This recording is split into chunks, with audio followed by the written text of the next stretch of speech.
Maabitha a mathako kuma kaunti ya KIAMBU ni marekũa kwaga gũkorwo na ungumania wa mbeca cia mathako o hamwe na wĩgwatĩri kĩa hinya wa iwanja iria mathakagĩra, ũndũ ũrĩa ũtũmĩte morie mũthũrimi wa mathabu ma mũingĩ gũkũ bũrũri-inĩ Nancy Gathũngũ akorwo akĩingĩrĩra na gũtuithania ndũgamano ĩno kuona mirioni 126 iria ciigĩtwo keheri-inĩ ka mwaka wa kĩgĩna wa 2022 na 2023 nĩ ciakorirwo ikiungumio.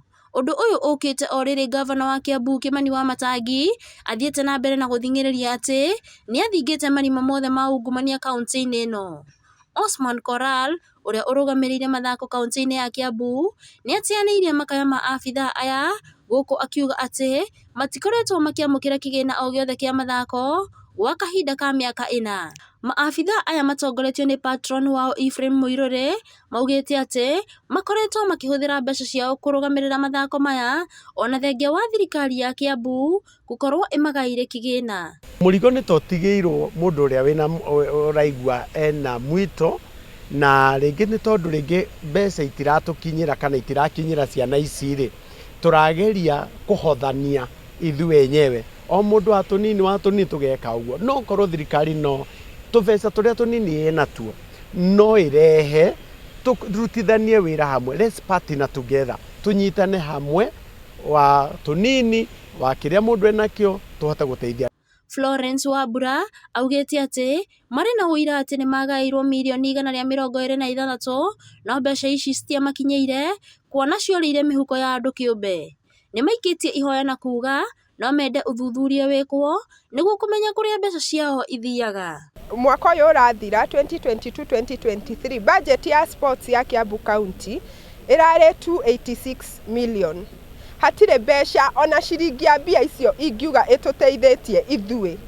Kĩũria kĩnene nĩ rĩrĩ, mbeca ici rĩ cithiĩte kũ, citeithĩtie ũ tondũ mwaka nĩ gũthira ũrathira. Njera ihũrĩte taranda ta thaa ici. Taranda ici ciothe rĩ no ci benefit community. Ithuĩ tũrĩaga mathako. Koguo rĩ taranda ici ikomete kũu igĩka atĩa? Ciakoma kũu tondũ he mũndũ handũ wanegĩrĩtire wĩra wake na agĩcoka thutha kũrĩa mbeca iria cingĩarĩho citeithĩrĩrie vijana aya.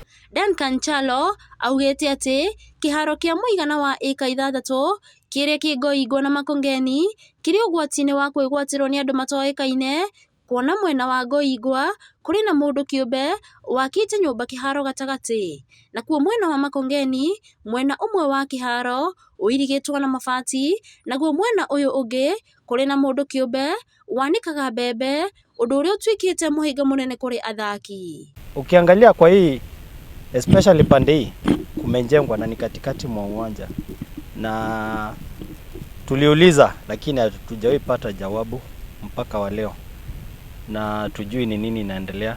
Haya, ukiangalia pande ile ingine bado kuna nyumba bado imejengwa hapo na kuna materials bado zimemwangwa hapo chini na tujui ni nini bado. So kwani na ni public utility kwani inachukuliwa tu? Nĩ maabithaa a mĩthako ĩtiganĩte gũkũ kaunti ya KIAMBU makimenereria ũhũthĩri mũru wa mbeca cia mĩthako gũkũ kaunti-inĩ ĩno, ona thengia wa gavana wa kaunti ya KIAMBU kuga atĩ nĩ athingĩte marima mothe ma ungumania kaunti-inĩ ĩno. Ngĩribotera Njata TV kuma Thĩka, kaunti ya KIAMBU.